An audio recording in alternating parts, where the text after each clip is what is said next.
شعبان جب ختم ہونے لگے اور شعبان کی 29 تاریخ مکمل ہو جائے تو ہمیں اور آپ کو کوشش کرنا چاہیے کہ ہم رمضان المبارک کا چاند دیکھیں۔ دیکھیں، چاند کو دیکھنا یہ ایک سنت ہے اللہ کے رسول صلی اللہ علیہ وسلم کی، کیونکہ چاند سے ہماری عبادتیں تعلق رکھتی ہیں۔ آج افسوس کی بات یہ ہے کہ چاند دیکھنے کا وہ رواج ختم ہو گیا، وہ سنت ختم ہو گئی، اور تو اور ہم دیگر مہینوں کا چاند نہیں دیکھتے، وہ الگ بات ہے، لیکن بہت سارے لوگ رمضان کا بھی چاند دیکھنے کے لیے نہیں جاتے، بہت سارے لوگ عید کا چاند دیکھنے کے لیے بھی نہیں جاتے، اپنے گھروں میں بیٹھے رہتے ہیں، ٹی وی آن کر کے بیٹھ جاتے ہیں اور ٹی وی میں دیکھ رہے ہوتے ہیں کہ چاند دیکھیں۔ یہ چیز درست نہیں ہے۔ اللہ کے رسول صلی اللہ علیہ وسلم چاند کا بہت اہتمام کرتے تھے، خاص طور پر رمضان المبارک کے چاند کا بڑا اہتمام کرتے تھے۔ چنانچہ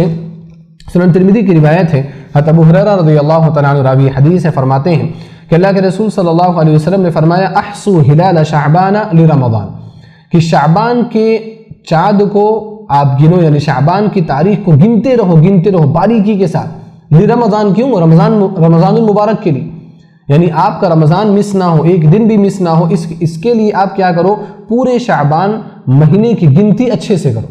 اور اسی کو عمل کے طور پر حضرت عائشہ رضی اللہ تعالیٰ عنہ بیان فرماتے ہیں، سنن ابو داؤد کی روایت میں ہے کہ فرماتی ہیں کہ کان رسول اللہ صلی اللہ علیہ وسلم یتحفظ من شعبان ما لا یتحفظ من غیرہ، کہ اللہ کے رسول صلی اللہ علیہ وسلم شعبان کے چاند کو دیکھنے کا جتنا اہتمام کرتے تھے، شعبان کے ایام کی گنتی کا جتنا اہتمام کرتے تھے، اتنا اہتمام آپ کسی بھی مہینے کا نہیں کرتے تھے۔ تو رمضان المبارک کا مہینہ عظمت والا مہینہ ہے، لہذا اس کے لیے یہ سارے اہتمام ضروری ہیں، اللہ کے رسول صلی اللہ علیہ وسلم بھی کیا کرتے تھے۔ تو لہذا آپ سے میری گزارش ہے کہ آپ سب چاند دیکھنے کی کوشش کریں، کیونکہ چاند دیکھنا اللہ کے رسول صلی اللہ علیہ وسلم کی سنت ہے، اور چاند دیکھ کر کے ایک دعا بھی پڑھی جاتی ہے، جو دعا میں ابھی انشاءاللہ آپ کے سامنے ذکر کروں گا۔ اگر آپ چاند نہیں دیکھیں گے وہ دعا کہاں سے پڑھیں گے، اس سنت پر عمل کہاں سے ہوگا؟ تو لہذا ٹی وی پر بیٹھ کر کے چاند دیکھنے سے بہتر کیا ہے کہ آپ مغرب کی نماز کے بعد فوراً آپ چاند دیکھنے کی کوشش کریں ڈائریکٹ، تاکہ اللہ کے رسول صلی اللہ علیہ وسلم کی سنت پر عمل ہو جائے۔ میں نے یہاں پر ذکر کیا کہ جب شعبان کی 29 تاریخ ختم ہو جائے تو آپ چاند دیکھنے کی کوشش کریں۔ اگر شعبان کی 29 تاریخ کو کسی وجہ سے چاند نہ دکھائی دے، بادل ہے یا کوئی اور بھی چیز ہے، تو اس وقت کیا کرنا چاہیے؟ تو اس وقت ہمیں شعبان کی گنتی کو پورا کرنا چاہیے، یعنی اگر 29 شعبان مکمل ہونے کے بعد چاند نہیں دکھا، اگلی تاریخ کیا ہے؟ 30 شعبان ہے، تو اگر کسی وجہ سے چاند نہیں دکھا تو پھر ہمیں اگلے دن سے روزہ نہیں رکھنا ہے، بلکہ شعبان کی گنتی کو پورا کرنا ہے، کیونکہ عربی جو مہینے ہوتے ہیں وہ 29 کے بھی ہوتے ہیں اور 30 کے بھی ہوتے ہیں، تو لہذا 29 ختم کر کے اگلے دن سے روزہ رکھنا یہ درست نہیں ہے اگر چاند نہیں دکھائی دیا تو۔ اللہ کے رسول صلی اللہ علیہ وسلم نے فرمایا، اس حدیث کے براوی حضرت ابو ہریرہ رضی اللہ تعالی عنہ ہے کہ صوموا لرؤیتہ وافطروا لرؤیتہ فإن غبی علیکم فأکملوا عدۃ شعبان 30۔ آپ صلی اللہ علیہ وسلم نے فرمایا کہ چاند دیکھ کر کے روزہ رکھو اور چاند دیکھ کر کے ہی عید الفطر مناؤ، کیونکہ آپ کی عبادت چاند پر ڈیپینڈڈ ہے۔ اس کے بعد آپ نے فرمایا فإن غبی علیکم یا فإن غمی علیکم، بعض روایات میں فإن غم علیکم، کہ اگر تمہارے اوپر بادل چھا جائیں اور کسی بھی وجہ سے چاند نہ دکھائی دے، فأکملوا عدۃ شعبان 30، تو شعبان کی 30 گنتی کو پوری کرو۔ یہ صحیح بخاری اور صحیح مسلم وغیرہ میں یہ حدیث موجود ہے۔ تو اللہ کے رسول صلی اللہ علیہ وسلم کی واضح نصیحت ہے کہ اگر 29 کو چاند نہیں دکھ رہا ہے کسی بھی وجہ سے، تو آپ کو شعبان کی گنتی کو مکمل کرنا ہے۔ یہاں پر ایک اہم بات کی طرف میں رہنمائی کرنا چاہتا ہوں کہ آپ دیکھیں چاند کے تعلق سے بہت زیادہ انتشار ہے ہمارے معاشرے میں، اور ہر شخص میں دیکھتا ہوں کہ چاند کے بارے میں اپنا اپنا فیصلہ کر رہا ہوتا ہے، کوئی لیٹر ہیڈ پر اپنے فیصلے جاری کر رہا ہوتا ہے، چھوٹی چھوٹی تنظیمیں، چھوٹے چھوٹے ادارے چاند کا اعلان کر رہے ہوتے ہیں۔ تو اس طرح کا انتشار چاند کے معاملے میں درست نہیں ہے۔ چاند کے معاملے میں ایک اتحاد ہونا چاہیے، آپ کم سے کم جو آپ کی جو جمعیت ہے اس جمعیت کا اعتبار کرنا چاہیے، وہاں سے جو فیصلہ آئے آپ اس فیصلے کو مانیں اور اسی کے مطابق آپ عبادت کرنے کی کوشش کریں، کیونکہ ایک بات کو یاد رکھیں کہ رمضان المبارک کی عبادت یہ اجتماعی عبادت ہے، تو اجتماعی عبادت میں انفرادی یعنی آپ کا اکیلے ہونا وہ کافی نہیں ہے، بلکہ وہ سب لوگوں کے ساتھ مل کر کے وہ عبادت انجام دی جائے گی۔ مثال کے طور پر جمعہ کی نماز ہے، آپ جمعہ کی نماز اکیلے پڑھ سکتے ہیں، اکیلے خطبہ دیجئے، اکیلے نماز پڑھ لیجیے، ہوگا ہی نہیں، کیونکہ جمعہ کی نماز کے لیے جماعت کا ہونا شرط ہے۔ تو اسی طرح سے یہ اجتماعی عبادتیں ہیں، عید الفطر کا ہونا، رمضان کا ہونا، چاند کا فیصلہ، یہ سب اجتماعی معاملات ہیں، انفرادی معاملات نہیں ہیں۔ تو لہٰذا آپ جمعیتوں کا اعتبار کریں اور ایک متحدہ پلیٹ فارم کا اعتبار کریں، اپنے اپنے طور پر فیصلے نہ کریں۔ اللہ کے رسول صلی اللہ علیہ وسلم فرمایا، سنن ترمذی، سنن ابو داؤد، سنن ابن ماجہ کی روایت ہے، ابو ہریرہ رضی اللہ تعالی عنہ ہی راوی حدیث ہے، فرمایا کہ الصوم یوم تصومون والفطر یوم تفطرون والاضحى یوم تضحون، کہ روزہ اس دن سے شروع ہوتا ہے جس دن سے تم روزہ رکھتے ہو، یعنی اجتماعی طور پر، اور عید الفطر اس دن ہوتی ہے جس دن تم عید الفطر مناتے ہو، والاضحى اور عید الاضحیٰ اس دن ہوا کرتی ہے جس دن تم عید الاضحیٰ مناتے ہو۔ اللہ کے رسول صلی اللہ علیہ وسلم کے اس حدیث سے اہل علم نے استدلال کیا ہے کہ اگر چاند دیکھنے میں کچھ گڑبڑی ہو بھی جائے، پھر بھی اگر پوری جماعت ایک چیز پر ہے تو انشاءاللہ وہی کیا ہے، ہمارا روزے کا دن ہے، تو اس کے لیے زیادہ شیاطین کے وسوسے کا شکار نہیں ہونا چاہیے۔ تو شعبان کی 29 تاریخ کو اگر چاند نہیں دکھا تو میں نے ذکر کیا کہ آپ کو 30 شعبان مکمل کرنا ہے۔ اب 30 شعبان کو کیا چاند دیکھنا ہے یا نہیں دیکھنا ہے؟ 30 شعبان کو تو لوگ بولتے ہیں بھئی اب آج تو ختم ہی ہو گیا، اب چاند دیکھنے کا سوال کیا ہے، لیکن یہ بہتر نہیں، سنت یہاں پر بھی ہے کہ آپ چاند دیکھیں، کیونکہ چاند دیکھنے کے بعد آپ ایک دعا پڑھتے ہیں، اللہ رب العالمین سے اس مہینے کی برکتوں کے لیے دعا کرتے ہیں، تو لہذا آپ کو چاند اس دن بھی دیکھنا چاہیے۔ مسند احمد میں، سنن ترمذی وغیرہ میں طلحہ بن عبید اللہ رضی اللہ تعالی عنہ کی حدیث ہے کہ نبی صلی اللہ علیہ وسلم جب چاند دیکھتے تھے یہ دعا پڑھتے تھے، اللہم اہللہ علینا بالیمن والایمان والسلامۃ والاسلام ربی وربک اللہ۔ اسی طرح مسند احمد وغیرہ میں دوسرے الفاظ ہیں کہ اللہم اہللہ علینا بالیمن والایمان والسلامۃ والاسلام ربی وربک اللہ، اور بعض اور حدیثوں کو ملا دیا جائے تو اللہم اہلہ علینا بالامن والایمان والسلامۃ والاسلام والتوفیق لما تحب وترضى ربی وربک اللہ، یعنی یہ پوری دعا بنتی ہے۔ تو آپ کوئی بھی دعا پڑھ لیں آپ کے لیے انشاءاللہ کافی ہے۔ مفہوم کیا ہے اس دعا کا کہ اے اللہ رب العالمین اس چاند کو ہمارے لیے بابرکت بنا، ایمان والا بنا، سلامتی والا بنا، اور اس عمل کی توفیق کے لیے اس مہینے کو بنا جس عمل سے تو راضی ہے۔ اور اس چاند کو پھر ہم مخاطب کر کے کہتے ہیں کہ ربی وربک اللہ، میرا رب بھی اللہ ہے اور تیرا رب بھی اللہ ہے، وہاں پر بھی ہم توحید کی صدا کو بلند کیا کرتے ہیں۔ یہاں پر اگلا سوال یہ ہے کہ چاند ہم جب دیکھتے ہیں تو کبھی کبھار کیا ہوتا ہے، ہر شخص کو چاند دکھائی نہیں دیتا رمضان المبارک کا، تو چاند کی گواہی کے لیے کتنے لوگوں کا ہونا ضروری ہے، یعنی کتنے لوگ گواہی دے تو چاند کی گواہی مانی جائے گی اور رمضان المبارک کا مہینہ شروع ہو جائے گا۔ تو آپ دیکھیں رمضان المبارک کے لیے ایک مسلم ثقہ امانت دار شخص کی گواہی بھی کافی ہے۔ ہاں، عید الفطر کے لیے 2 گواہیوں کا ہونا ضروری ہے، لیکن رمضان المبارک کے لیے 1 گواہی کافی ہے۔ چنانچہ سنن ابو داؤد کی روایت ہے، عبداللہ بن عمر رضی اللہ تعالی عنہما فرماتے ہیں کہ ترى الناس الہلال، لوگوں نے ایک مرتبہ چاند دیکھنا شروع کیا، فاخبرت رسول اللہ صلی اللہ علیہ وسلم انی رأیت، تو میں نے اللہ کے رسول صلی اللہ علیہ وسلم کو خبر دی کہ میں نے چاند دیکھا ہے، فصامہ وامر الناس بصیامہ، تو آپ فرماتے ہیں کہ نبی علیہ السلام نے خود روزہ رکھا اور لوگوں کو بھی روزہ رکھنے کا حکم دیا۔ چنانچہ آپ دیکھیں کہ عبداللہ بن عمر رضی اللہ تعالی عنہما کی گواہی پر اکتفا کیا نبی صلی اللہ علیہ وسلم نے، اور ایک شخص کی گواہی کو ہی معتبر مانا۔ تو ایک شخص کی بھی گواہی اگر مل جائے اور وہ شخص معتبر ہو، دیندار ہو، پرہیزگار ہو، نمازی ہو، تو ایسے شخص کی گواہی کو اور اس کی شہادت کو قبول کیا جائے گا اور رمضان المبارک کے روزے شروع کر دیے جائیں گے۔ یہاں پر ایک سوال یہ بھی ہے کہ کیا اگر کوئی ایک عورت گواہی دے تو بھی رمضان المبارک کو مان لیا جائے گا، یا 2 عورتوں کا گواہی دینا ضروری ہے؟ تو اس سلسلے میں آپ یاد رکھیں کہ یہاں پر ایک عورت کی گواہی بھی معتبر ہوگی،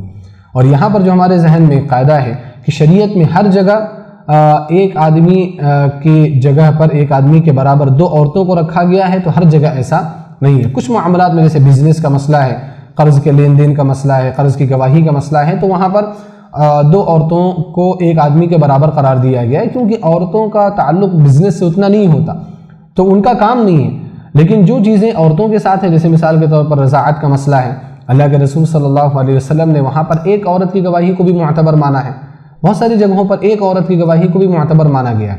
تو لہٰذا یہاں پر بھی ایک عورت کی گواہی معتبر ہوگی، ایک عورت کی گواہی کافی ہوگی۔ لیکن شرط کیا ہے؟ شرط یہ ہے، ضروری یہ ہے کہ وہ عورت یا مرد جو ہے وہ دیندار ہو، ایسا ویسا شخص نہ ہو تاکہ وہ لوگوں کی عبادت کے ساتھ کھلواڑ نہ کرے۔ یہاں پر چاند کے تعلق سے جب بات ہو رہی ہے تو ایک اہم مسئلے کی رہنمائی بھی ضروری ہے کہ اگر کبھی ایسا ہو کہ ہم نے رات یعنی 29 مکمل ہونے کے بعد ہم نے چاند دیکھنا شروع کیا اور چاند دکھائی نہیں دیا، پھر اس کے بعد اگلے دن جا کر کے یہ متحقق ہوا اور یقین ہوا شہادات کو دیکھ کر کے کہ کل چاند ہوا تھا، اب ظاہر سی بات ہے کہ آج جب صبح ہوئی ہے تو لوگوں نے اس کو رمضان المبارک کا مہینہ تو سمجھا نہیں ہے، شعبان 30 شعبان سمجھ کر کے وہ صبح کر رہے ہیں، تو ظاہر سی بات ہے کہ وہ لوگ کیا ہوں گے، روزے دار نہیں ہوں گے، کھا پی رہے ہوں گے۔ اور ایسی صورت میں اگر ایک حکم آتا ہے کہ چاند ہو چکا ہے تو ہمیں کیا کرنا چاہیے؟ تو اس کا جواب یہ ہے کہ اگر کبھی ایسا ہو کہ رات میں چاند کی شہادت موصول نہ ہو سکی ہو، چاند کے بارے میں فیصلہ نہ ہو سکا ہو، اگلی صبح دن نکلنے کے بعد، سورج نکلنے کے بعد یا طلوع فجر کے بعد ہمیں یہ پتہ چل رہا ہو کہ کل چاند ہو چکا تھا، تو ایسی صورت میں ہمیں بقیہ جو دن کا حصہ ہے اس میں کھانے پینے سے رک جانا چاہیے اور یہ ایک دن کا جو روزہ چھوٹا ہے اس روزے کی قضا کرنی چاہیے۔ چنانچہ صحیح بخاری اور صحیح مسلم میں روایت ہے، ربیع بنت معوذ رضی اللہ تعالی عنہا فرماتی ہیں کہ نبی صلی اللہ علیہ وسلم نے عاشورہ کی صبح انصار کے بستیوں میں یہ پیغام بھجوایا کہ من اصبح مفطرا فلیتم بقیت یوم، کہ جس شخص نے بے روزہ ہو کر کے یعنی کھانے پینے کی حالت میں صبح کی ہے تو چاہیے کہ وہ اپنے بقیہ دن کو مکمل کرے، ومن اصبح صائما فلیصم، اور جس نے روزے کی حالت میں صبح کی ہے وہ چاہیے کہ روزہ رکھے۔ تو یہاں پر جو ذکر کیا گیا کہ اللہ کے رسول صلی اللہ علیہ وسلم نے عاشورہ کی صبح کہا کہ جو لوگ روزہ نہیں رکھے وہ پورے دن کو مکمل کرے، اور جن لوگوں نے روزہ رکھا ہے وہ اپنے روزے کو مکمل کرے، تو اس سے یہ پتہ چلتا ہے کہ انسان کو رک جانا چاہیے کھانے پینے کی اشیاء سے رمضان کے احترام میں۔ حالانکہ یہ عاشورہ کے بارے میں روایت ہے، لیکن عاشورہ کا روزہ شروع میں اسلام میں فرض تھا، یہ فرض روزے کے تعلق سے، اور رمضان المبارک کا روزہ فرض ہے، اور رمضان جب داخل ہو گیا اور یہ ثابت ہو گیا کہ رمضان داخل ہو چکا ہے، ہمیں معلوم نہیں ہو سکا تھا، تو پھر اب رمضان کا جو دن ہے وہ کھانے پینے والا نہیں ہوتا۔ رمضان کے جو دن ہے 30 دن ہو یا 29 دن ہو وہ کھانے پینے کا ایام نہیں ہوتے، تو لہذا ان کے احترام میں ہمیں کھانے پینے سے رک جانا چاہیے۔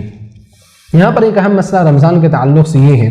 کہ کیا دور دراز کے علاقوں میں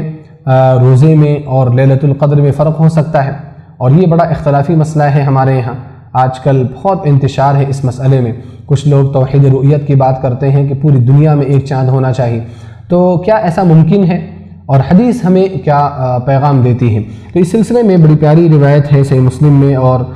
سنن کی کتابوں میں بھی موجود ہے۔ قریب رحمہ اللہ روایت کرتے ہیں،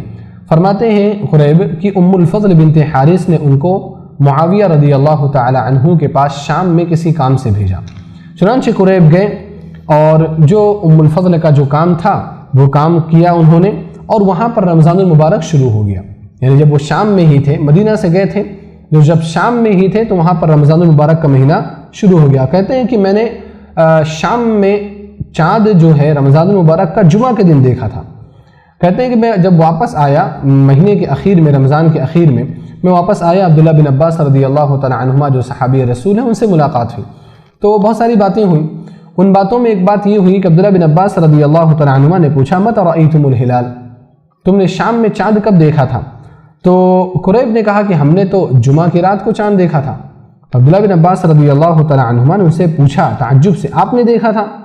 تو قریب نے کہا جی میں نے دیکھا تھا، میرے ساتھ بہت سارے لوگوں نے دیکھا تھا، امیر معاویہ رضی اللہ تعالی عنہ نے بھی دیکھا تھا، اور انہوں نے روزے کا حکم دیا اور خود بھی روزہ رکھا۔ تو عبداللہ بن عباس رضی اللہ تعالی عنہما نے کہا کہ لیکن ہم نے تو ہفتے کے دن دیکھا تھا، آپ نے جمعے کے دن دیکھا، ہم نے ایک دن بعد چاند کو دیکھا، اور ہفتے کے دن سے ہمارے یہاں روزہ شروع ہے۔ تو آپ دیکھیں اختلاف ہو رہا ہے، شام اور مدینے بہت زیادہ فاصلہ نہیں ہے، تقریباً 800,000 کلومیٹر کا فاصلہ ہوگا۔ تو یہ جو فاصلہ ہے، اس فاصلے کے بعد بھی عبداللہ بن عباس رضی اللہ تعالیٰ عنہما نے کیا کہا کہ تم نے جمعہ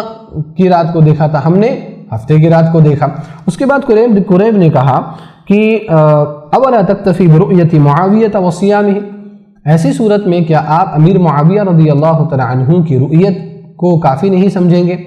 اور ان کے روزے کو کافی نہیں سمجھیں گے؟ اور کیونکہ امیر معاویہ رضی اللہ تعالیٰ عنہ اس وقت حاکم تھے،